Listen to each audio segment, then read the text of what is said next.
बिस्मिल्लाहिर्रहमानिर्रहीम, अस्सलाम वालेकुम। मैं हूं मखदूम शहाबुद्दीन। अहम तरीन डेवलपमेंट्स रूस यूक्रेन जंग के हवाले से जो आपके सामने रखनी है। इस वक्त रूस यूक्रेन जंग इंतहाई खतरनाक और खौफनाक मरहले में दाखिल हो चुकी है। रूस की ऑयल रिफाइनरी धमाकों से लरज उठी है, तो वहीं दूसरी जानिब रूस के जवाबी हमलों से इस वक्त यूक्रेन का दारुल हुकूमत की लरज उठा है। ये मामला यहीं तक नहीं रुका, बल्कि ये जंग अब समुद्रों तक भी फैल गई है और यूक्रेन का एक फौजी खुफिया इदारा है। इस इदारे का नाम है घोस्ट्स, यानी कि जिन जो नजर नहीं आते, और इसने रूस पर अब तक का सबसे कारी जर्ब लगाकर रशिया को हिलाकर रख दिया है। इस सारी की सारी सूरत हाल में ताजा तरीन डेवलपमेंट्स क्या हैं, ये डिस्कस कर लेते हैं। सबसे पहले तो नाज़रीन इकराम, ये चीज आप ज़हन में रखिएगा कि अलास्का समिट में से भी कुछ नहीं निकला, और जो अमन की कोशिशें हैं, नाम नेहाद अमन ही सही, लेकिन अमन की कोशिशें जो हैं वो भी मुकम्मल तौर पर नाकाम रहीं। सिक्योरिटी गारंटीज का जो मामला है वो भी इस वक्त इल्तवा का शिकार हो चुका है, वो भी मुतनाज़ा हो चुका है।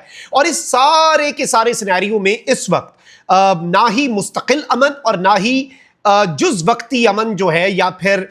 एक सिर्फ लिमिटेड टाइम के लिए सीज फायर जो है वो भी प्रैक्टिकली हमें नजर नहीं आ रहा। और सिक्योरिटी गारंटीज का जो मामला था कि अगले मोर्चों के ऊपर जाकर कुछ अहम तरीन मुल्कों की अफवाज आ जाएंगी, उस पर रशिया ने अदम एतमाद कर दिया। और यहां तक कि चीन की सिक्योरिटी गारंटी अगर होती है तो उस पर यूक्रेन ने एतराज कर दिया, यानी वहां पर भी डेडलॉक है। अब डोनाल्ड ट्रंप जो है वो कह रहा है कि मैं सैंक्शंस लगाऊंगा, क्योंकि व्लादिमीर पुतिन तो राय रास पर नहीं आया, उसने रेड कार्पेट इस्तकबाल भी ले लिया। और यूरोप का वो पूरा बयानिया पिछले 3.5 साल का कि व्लादिमीर पुतिन वॉर क्रिमिनल है, उस बयानिए को व्लादिमीर पुतिन ने डोनाल्ड ट्रंप को इस्तेमाल करते हुए खत्म कर दिया। मतलब अगर एक वॉर क्रिमिनल है तो वेस्टर्न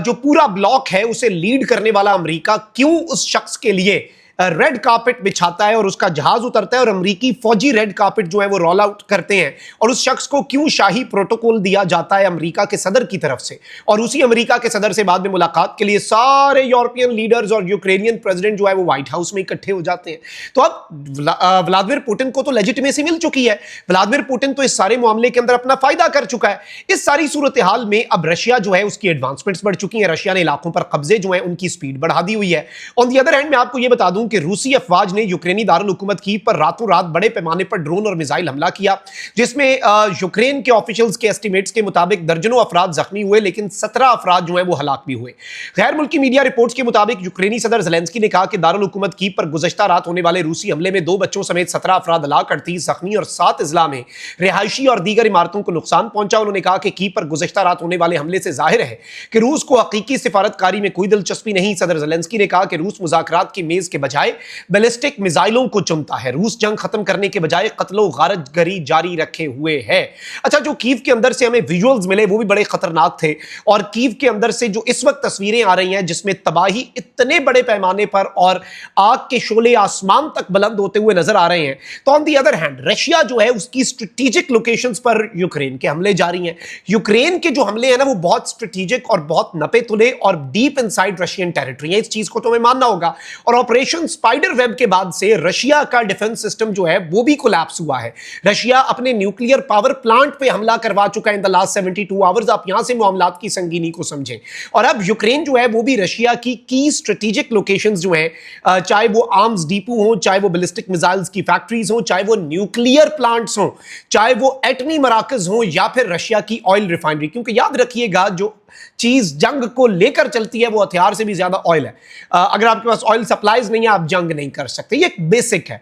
और रशिया चूंकि ग्राउंड एडवांसमेंट्स में यूक्रेन पे अपर हैंड रखे हुए है, जो इलाके हैं उन पर रशिया के कब्जे हो रहे हैं लगातार, तो यूक्रेन को इस सब के अंदर यही नजर आ रहा है कि रशिया की स्ट्रेटेजिक लोकेशंस और रशिया की जो कैपेबिलिटीज हैं, रशिया की जो कैपेसिटीज हैं, उन्हें हर्ट किया जाए, उन्हें हिट किया जाए, ताकि रशिया जो है उसे कुछ इसमें सरप्राइज मिल सके। अब एक और चीज इंपॉर्टेंट है कि इस सब के अंदर रशिया ये कहता है कि भाई हम तो अपनी जंग खुद लड़ रहे हैं, हमारे पास कोई हथियार होना किसी मुल्क का वो एक अलग चीज है, लेकिन जंग तो खुद लड़ते हैं। जैसे भारत के पास फ्रांसीसी राफेल थे, लेकिन जंग तो भारत ने खुद लड़नी थी। अब रशिया ये कहता है कि भाई यूक्रेन वाली जंग जो है वो यूक्रेन अकेले नहीं लड़ रहा, रशिया उसमें अमेरिका को इतना मुर्द इल्जाम नहीं ठहराता, लेकिन रशिया उसमें समझता है कि पूरे का पूरा यूरोप, बिलखुसूस बरतानिया, फ्रांस और जर्मनी जो है वो मुलव्विस हैं, उनकी शय पर, उनकी मदद से उनके ताउन से ही यूक्रेन जो है वो इस तरह के बड़े सरप्राइजेस और रशिया के डिफेंस को सैबोटाज करके deep inside Russian territory attacks करने में कामयाब हो रहा है, रशिया का ये मानना है। और यही चीज यूक्रेन की जंग के हवाले से नाटो ममालिक को और यूरोप को भी पता है, इसलिए यूरोप जो है उसे पता है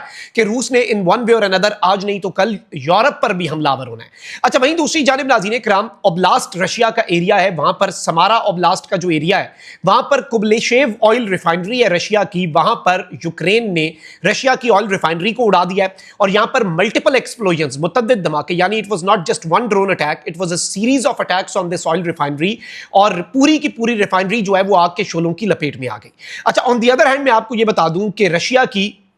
नोवोक्यूबिशिकिव ऑयल रिफाइनरी जो है, जो कि 7.9 million tonne per year oil यहां से रिफाइन होता है, इस ऑयल रिफाइनरी जो है उसे भी मैसिव ड्रोन अटैक्स का निशाना बनाया गया यूक्रेन की तरफ से। और ये पूरे का पूरा कॉम्प्लेक्स जो है, पूरा ऑयल रिफाइनरी का जो ये दूसरा कॉम्प्लेक्स है, इस पर भी इसी तरीके से हमला हुआ और रशिया को नाकाबिले तलाफी नुकसान पहुंचा। ऑन द अदर हैंड मैं आपको यह बता दूं कि यूक्रेन का फौजी इदारा, खुफिया इदारा जो है घोस्ट, उसने आज़ोव समुंदर में एक रूसी कैलिबर कैरियर जो है उसे निशाना बनाया है। और इस सब के अंदर मैं आपको यह बता दूं कि ये जो रशियन समुंदर के अंदर अब रशिया को इस तरह के सरप्राइजेस दिए जा रहे हैं और यूक्रेनियन इंटेलिजेंस जो है वो सैबोटाज अटैक्स कर रही है, इससे रशिया को अच्छा खासा धचका पहुंचा और रशिया जो है वो भी इस वक्त अपने एडवांसमेंट्स जारी रखे हुए है, किसी भी तरह से पीछे हटता हुआ नजर नहीं आ रहा। On the other hand Ukraine के लिए भी मुश्किलात हैं। रिपोर्ट आई है वेस्टर्न मीडिया की, जो मैंने पहले आपके सामने रखी भी, तकरीबन 1-2 दिन पहले रखी होगी, अगर अब उसे आप इक्वेशन में डालें, कि अमेरिका ने यूक्रेन को यह कहा है कि भाई आप जो अटैक्स कर रहे हैं ना रशिया पे, आप अमेरिका की जो मिसाइल्स हैं उन्हें इस्तेमाल ना करें। इससे पहले भी पेंटागन जो है उसने सप्लाई रोक दी थी यूक्रेन को, फिर बाद में जो मामलात हुए फिर दोबारा से अनाउंस किया गया कि यूक्रेन को नई नई हथियार दिए जाएंगे। तो overall what I think is के अमेरिका तो इस जंग के अंदर उतरता हुआ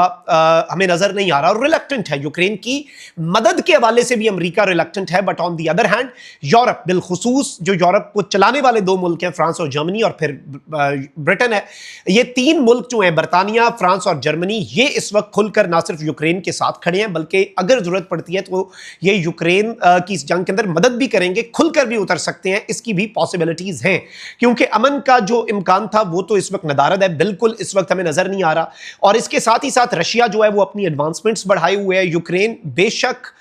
इस बात से हमें इनकार नहीं है कि Ukraine deep inside Russian territory attacks कर रहा है, 2 ऑयल रिफाइनरीज उड़ा दी, रोजाना की बुनियाद पे कोई सरप्राइज दे रहा है। बट असल चीज जो है, इससे चले रशिया को नुकसान तो हो रहा है, लेकिन जो इलाका लूज कर रहा है मुल्क, वो सिर्फ और सिर्फ यूक्रेन है। रशिया का 1 इंच का करोड़वां हिस्सा जो है वो भी यूक्रेन के पास नहीं है। रशिया जाकर यूक्रेन के इलाकों पर कब्जे करके वहां पर अपने झंडे लहरा रहा है और ये कल को मुज़ाकरात के लिए व्लादिमीर पुतिन की एक स्ट्रैटेजी है कि कल को मुज़ाकरात होंगे, हम कहेंगे ठीक है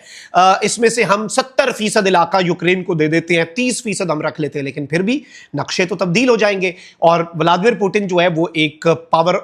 पोजीशन ऑफ स्ट्रेंथ में आ जाएगा अगर वो इसका दायरा का, रूस का नक्शा बढ़ा देता है और यूक्रेन का एरिया कम कर देता है ऑन मैप्स। असल तो जंगें होती इलाकों के लिए है ना अल्टीमेटली, अगर आप चीजों को समझें। और रशिया जो है वो पूरा एक कॉरिडोर बनाना चाहता है अपने बॉर्डर के करीब यूक्रेन के सारे इलाकों पर, ताकि वो मुतनाज़ा इलाका ही रहे। और अगर यूक्रेन कल को नेटो को ज्वाइन भी कर लेता है तो डायरेक्ट रशिया के सर पे आके ना बैठे, उसे पहले एक पूरा बफर जोन जो है